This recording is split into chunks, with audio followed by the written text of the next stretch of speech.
रहे हैं कि इस वक्त डिबेट, और मैं हूं पंकज दीक्षित। डिबेट का विषय आज का मौजूद विषय है, पूरे देश में जिसकी चर्चा है।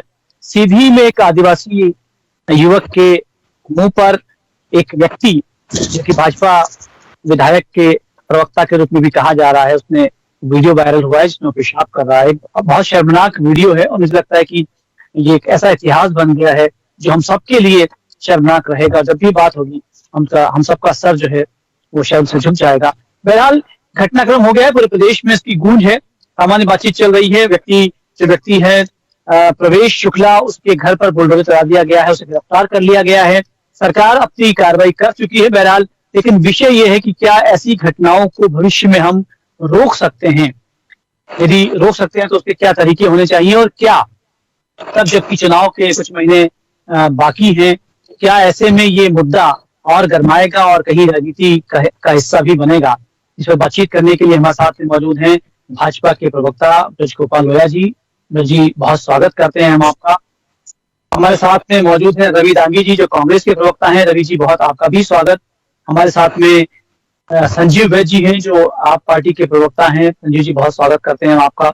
और जेएस के कार्यकारी सदस्य के रूप में हमारे साथ में मौजूद हैं रविराज बघेल जी। रविराज जी, बहुत स्वागत करते हैं आपका। सबसे पहले रविराज जी, आपसे ही बात शुरुआत करता हूँ। बहुत सामान्य तौर पर हम बातचीत कर रहे हैं, इस वक्त हम राजनीति की बात नहीं करेंगे, राजनीति का पक्ष भी आएगा, लेकिन क्या आपको लगता है ये घटना जो हुई है सीधी में, ये एक समाज के लिए कलंक है, पढ़े लिखे समाज के लिए, सभ्य समाज के लिए?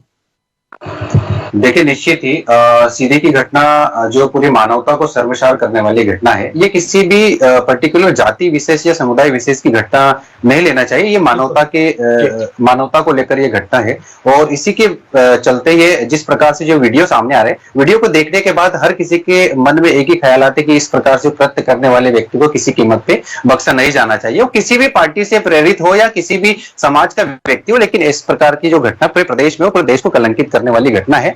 और मैं मानता हूं कि सामान्य तौर पर देखा जाए तो ये घटना क्यों हो रही है, और बहरहाल ये घटना सिर्फ और सिर्फ आदिवासी या गरीब तबके के ऊपर ये इस प्रकार से जो उच्च जाति के लोगों द्वारा जो इस प्रकार से प्रताड़ित किया जा रहा है, उनके साथ ये घिनौना खेल किया जा रहा है, ये पहली घटना नहीं है।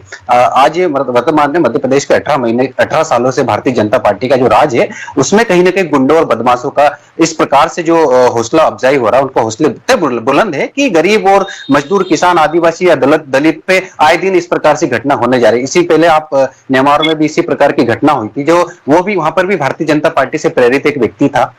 उसने हमारे 5 आदिवासी बहनों को 10-10 फीट गड्ढों में गाड़ दिया था मारने के बाद। उसके बाद आप चाहे नेमावर की घटना, बांदा की घटना ले लो, एक कन्हैया भील नामक व्यक्ति था, जरा सी मुद्दे की बात, जरा सी विवाद पे उसमें पिकअप के पीछे घिस के बांध के मारा था। उसी के बाद आप खरगोन की खेरकुंडी की घटना ले लो, या खंडवा की घटना ले लो, बुरहानपुर की घटना ले लो, आप महू की घटना ले लो, मानपुर की घटना, तो हर जगह कहीं ना कहीं ये भारतीय जनता पार्टी के राज में जो आदिवासियों के साथ इस प्रकार से जो घटना या घिनौना हरकत कर रहे हैं इनके जो कार्यकर्ता द्वारा, तो कहीं ना कहीं प्रदेश के मुख्यमंत्री माननीय शिवराज सिंह जी चौहान और प्रदेश के गृह मंत्री नरोत्तम मिश्रा जी कहीं ना कहीं इस प्रदेश में इन गुंडा माफियों को शरण दे रहे हैं। उन्हीं के चलते ये आज इनके इतने हौसले, इतने इरादे मजबूत है कि आए दिन इस प्रकार से खुलेआम ये स्ट्राइक की हरकतें कर रहे हैं। और हम इसके माध्यम से, पूरे आदिवासी समाज के माध्यम से और पूरे देश और पूरे प्रदेश के उसे हम ऐलान करना चाहते हैं जयेश के माध्यम से, इस प्रकार की घटना को अगर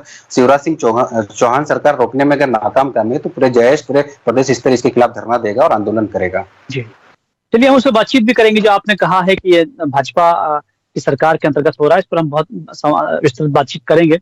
रवि दांगी जी, सदियों से गरीबों पर अत्याचार होता रहा है, जुल्म होता रहा है, ये तो तय है, लेकिन क्या अब आज के समय में जब हम तथाकथित पढ़े लिखे समाज का हिस्सा हैं, ऐसे में ये घटनाक्रम आपको लगता है कि शिक्षा का बड़ा महत्व है यहाँ पर, अशिक्षा एक बहुत बड़ा रोल अदा करती है?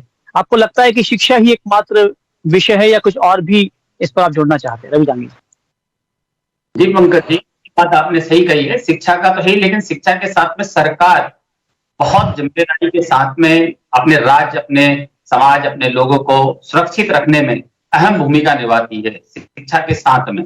अब यहाँ पर निरंतर, जैसे रविराज बघेल जी ने जो जयेश से हैं, उन्होंने अपनी बात रखी, उन्होंने बताया कहाँ से घटनाएं निरंतर मध्य प्रदेश में हो रही है। 18 साल के आंकड़े को भी बताना चाहा और निरंतर घटित घटनाओं से भी अवगत कराने की कोशिश करी उन्होंने। मतलब सीधा से ये कहना है कि शिवराज सरकार के जो 18 साल 19 साल हो गए हैं, इनमें आदिवासियों पर निरंतर जो अत्याचार हुए उनकी संख्या बहुत अधिक है। एक दूसरी बात, जो अधिकतम अत्याचार हो रहे हैं उनमें आप देखेंगे तो कहीं ना कहीं भारतीय जनता पार्टी से जुड़े हुए कार्यकर्ता कहें या पदाधिकारी कहें, वो शामिल होकर निकलते हैं। अब जो घटना कल सीधी जिले में हुई है, जो शर्मसार कर रही है पूरे मध्य प्रदेश को शर्मसार कर रही है, मध्य प्रदेश के एक एक व्यक्ति को शर्मसार कर रही है पूरे देश के अंदर।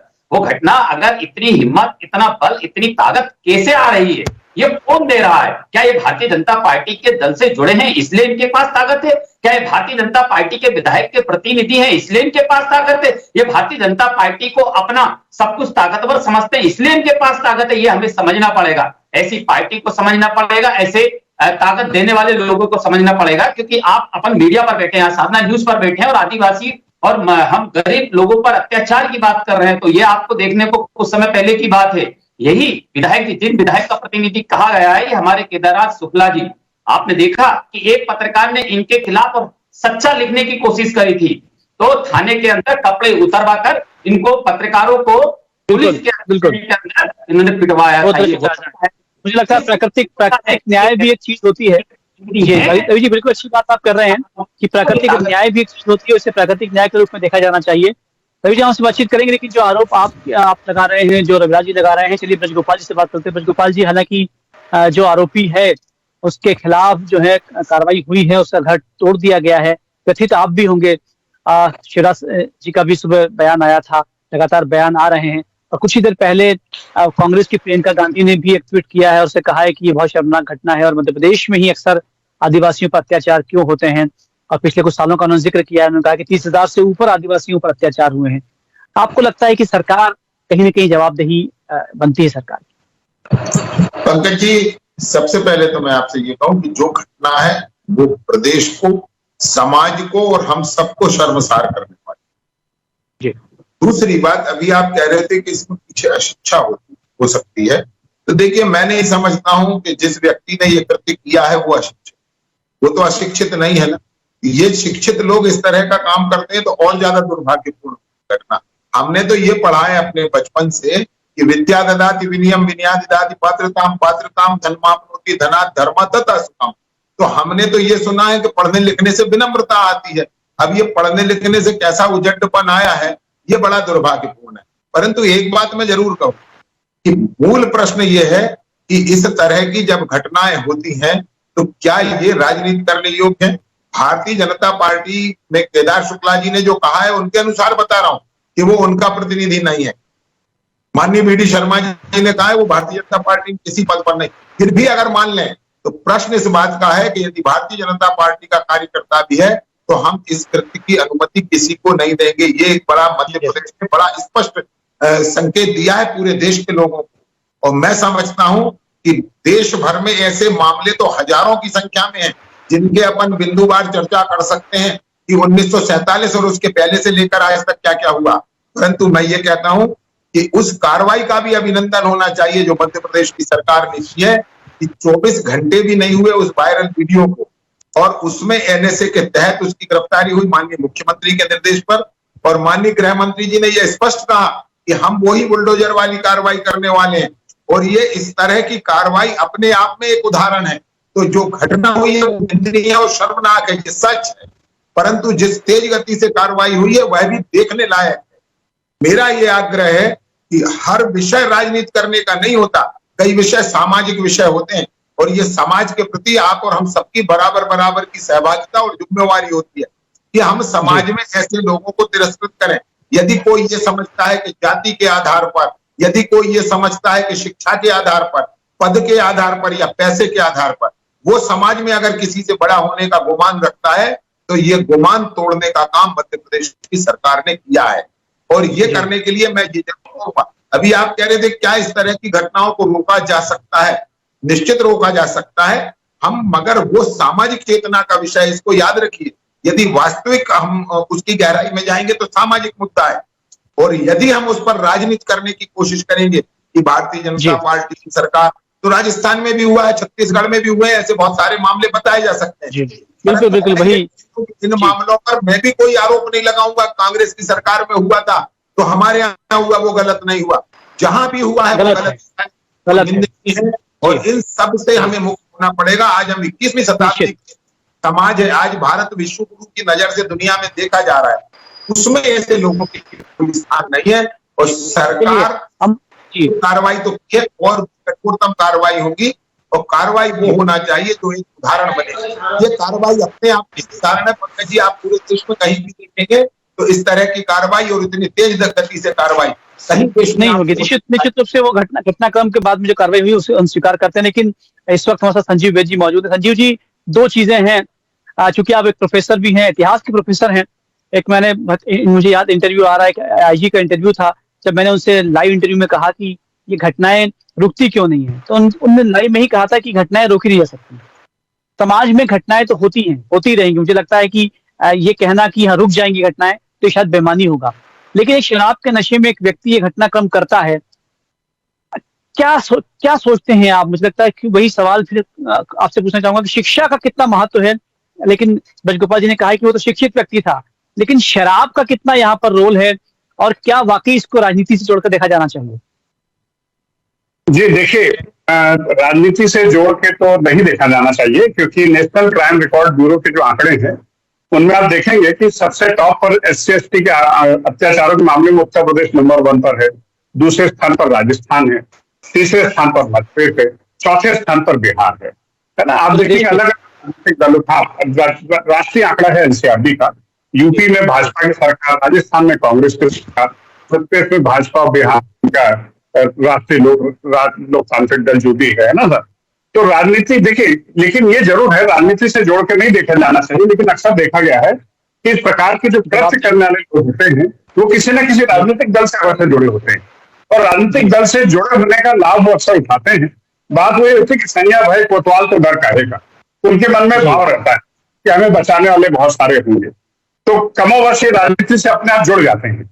और दूसरी बात रही बात शिक्षा की, तो जिसने अत्याचार किया है, जिसने कृत्य किया है वो तो शिक्षित था, लेकिन जिसके खिलाफ कृत्य वो बेचारा अशिक्षित था।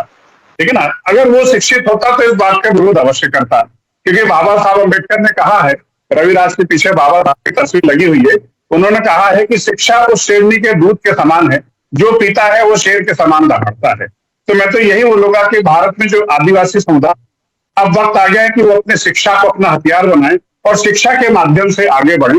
तो शिक्षा का बहुत बड़ा योगदान है।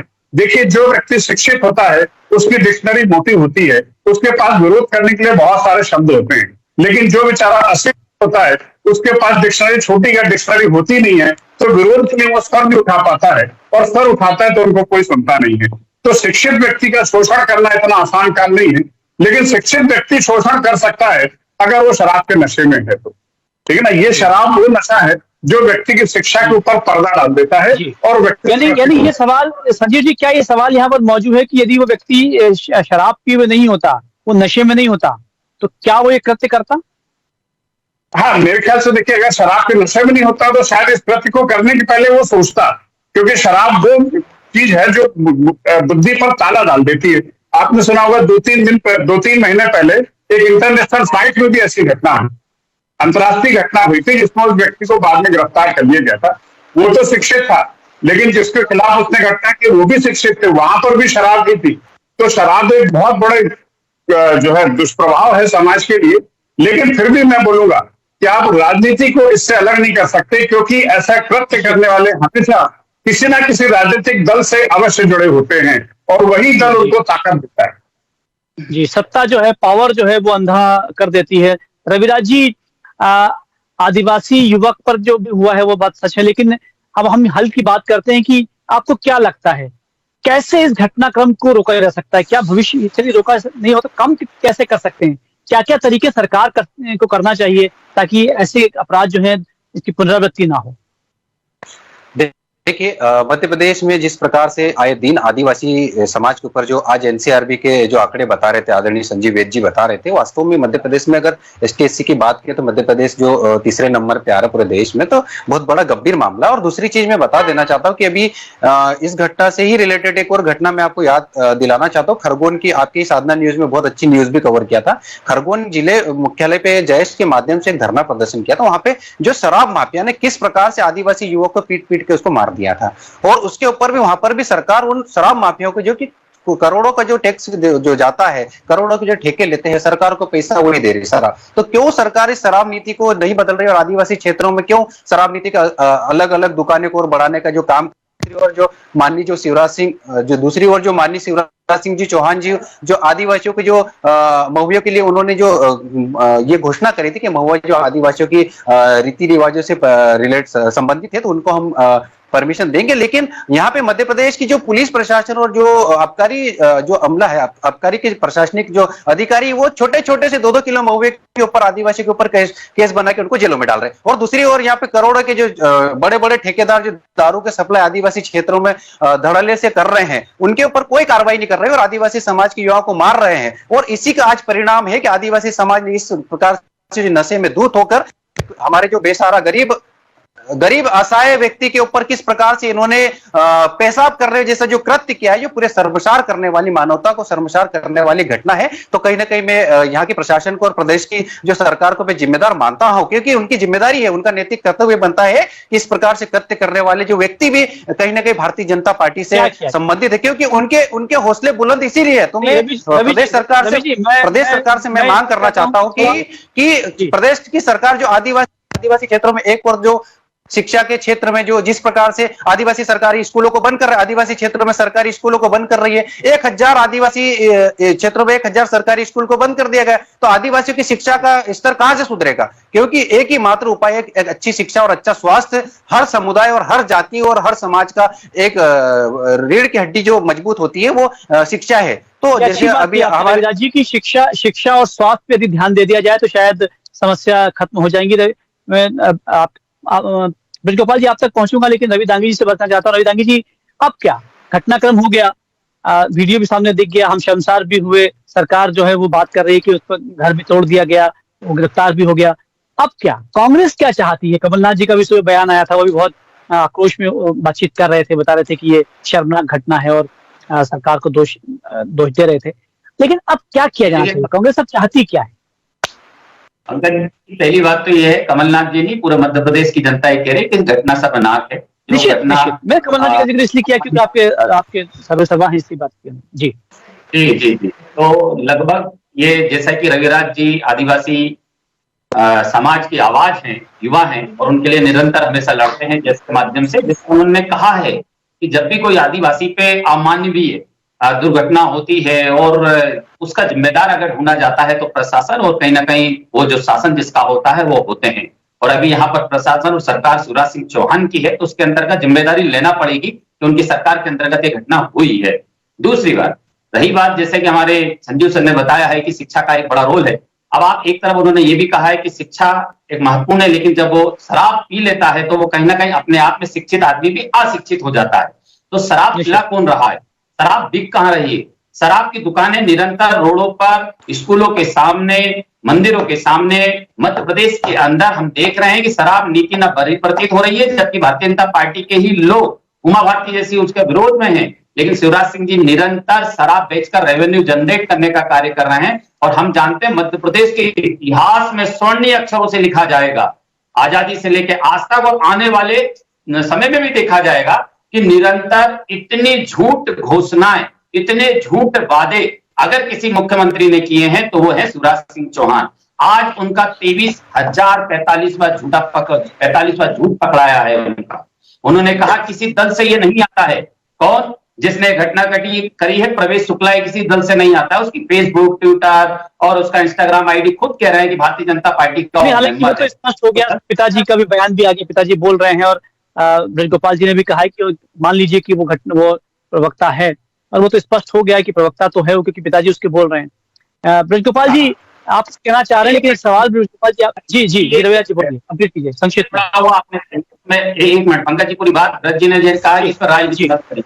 अरे राजनीति करने वाली बात नहीं, इस कृत्य के लिए सजा भी सुनाई शिवराज सिंह जी के, हम जो उन्होंने घोषणा करी और जो बात कही है उस बात का हम बिल्कुल सम्मान करते हैं, बहुत बढ़िया बात उन्होंने कही है। लेकिन बात यह है कि ये घटनाएं उनके शासन में उनके कार्यकर्ता ही क्यों घटित करते हैं, ये प्रश्न है। इस बात का जवाब कौन देंगे? यही देंगे ना ब्रज गोपाल जी, दे जवाब। नहीं, मैं बहुत सामान रवि जी एक सवाल देखिए, चूंकि हम सवाल पूछना हमारा हक है इसलिए पूछ रहा हूँ, क्या सरकार कांग्रेस की होती या होगी या भविष्य में जहां क्या वहां पे ऐसे घटनाक्रम नहीं होते? बहुत सिंपल सामान्य से सवाल है जी। रविराज जी आपसे पूछना जी।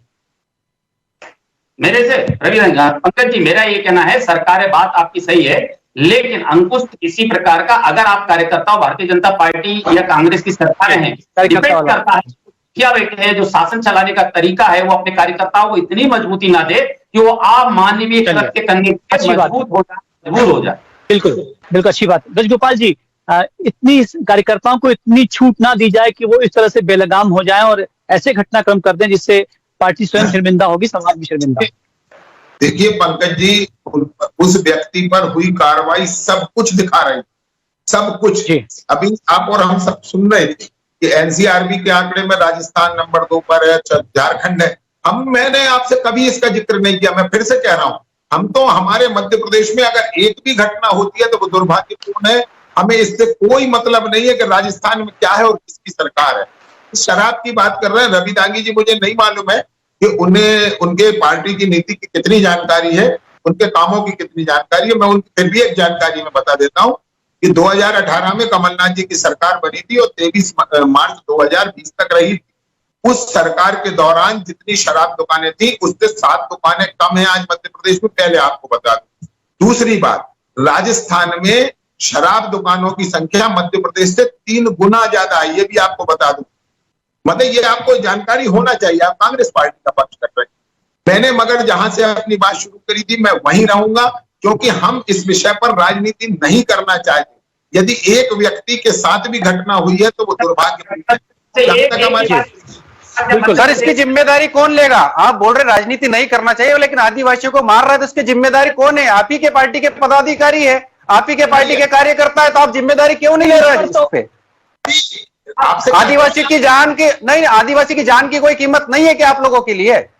केवल आप बोलेंगे, आप बोले थे तो मैं तो नहीं बोला था। सवाल बनता है सर, क्योंकि आदिवासी समाज के ऊपर घटना है तो सवाल आपसे नहीं पूछेंगे क्या? सरकार से सवाल पूछना हमारा फर्ज है। आज मध्य प्रदेश में आदिवासी के ऊपर आए दिन घटना हो रही तो आप क्यों चुप है? प्रश्न पूछने का अधिकार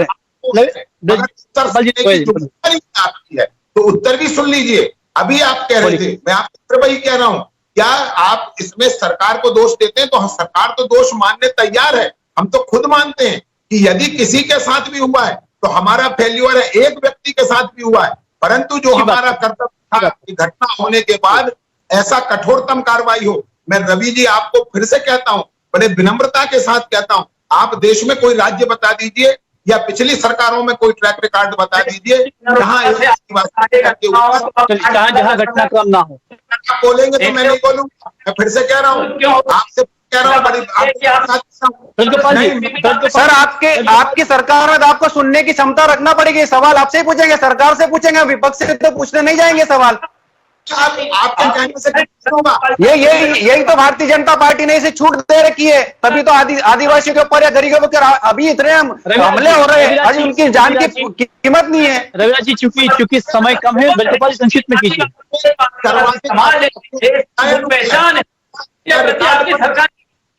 भाषणों के अलावा आप ये बताइए कि आज जब ये आदिवासी भी हुआ, हमने उसके साथ में आपने कहा हमने कड़ी से कड़ी बात करी है, आप ये कबूल क्यों नहीं करते हो? हमारे दल का आपके शिवराज सिंह जी ने क्यों मना करा? क्यों हमारी पार्टी का ब्रज गोपाल जी प्रवक्ता। सर, सबसे बड़ी चीज मैं बता देना चाहता हूं कि इनके भारतीय जनता पार्टी के राज में एसपी और कलेक्टर उनके बयान बदलवाने के लिए घर परिवार वालों को दबाव बनवाते हैं। मुख्यमंत्री जी ने उनके परिजनों को भोपाल तलब करवा लिया और उनके जो लिखित बयान आ रहे हैं उनके।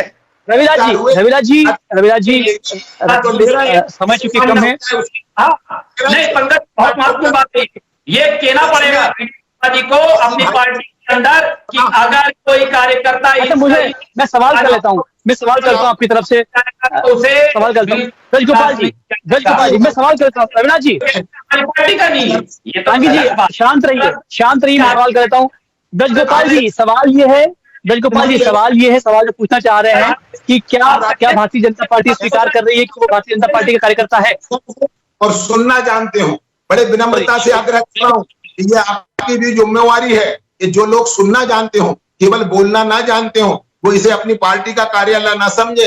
ये टीवी चैनल की डिबेट, मैं आपसे बड़े विनम्रता के साथ कहा, तो जिम्मेवार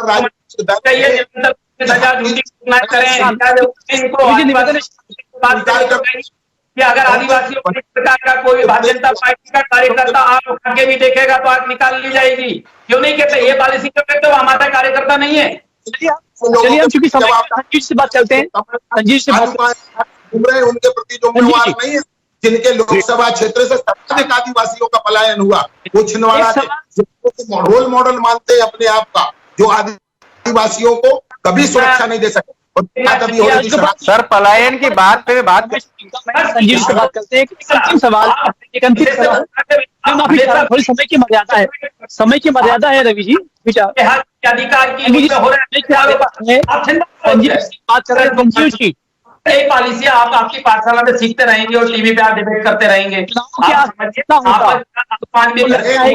उसके बाद ही आप जवाबदारी लीजिए, कि हमारे पार्टी का कार्यकर्ता था और अगर कोई अब ऐसी हरकत करेगा तो कोई इस प्रकार की घटना को निरंतर आप किस प्रकार की पॉलिसियों के अंतर्गत लेकर आने वाले हैं आदिवासियों पर होने वाले अत्याचारों पर। इसके बाद समय अगर एनसीआरबी में शर्म की बात करना चाहूंगा संजीव जी से। संजीव जी बोलिए। जी हाँ, क्या प्रश्न सर आपका? मेरा सवाल बहुत सिंपल, क्योंकि समय कम है, अंतिम सवाल आपसे पूछना चाह रहा हूं मैं।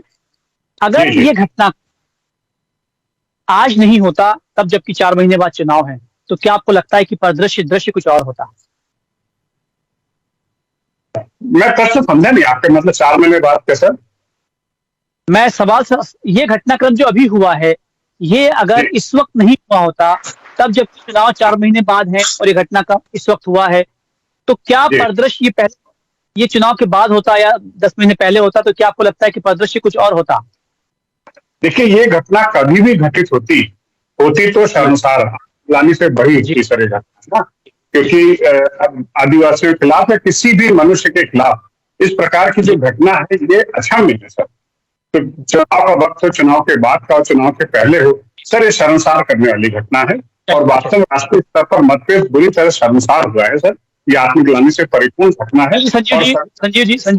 संजीव जी, रवि जी, रविदास जी और ब्रजगोपाल जी, आपसे बहुत बहुत सारा धन्यवाद। लेकिन मसला यही है कि आदिवासियों पर यह जुल्म जो हुआ है, ये सदियों से चली आ रही परंपरा है, लेकिन हम सब मिलकर सभ्यता की ओर बढ़े, शिक्षा की बात करें और इसे कैसे कम किया जा सकता है, कैसे रोका सकता है, इस पर जरूर विचार करना चाहिए। निश्चित रूप से ये घटना जो है शर्मसार करने वाली है और सदियों तक ये घटना शर्मसार करती रहेगी।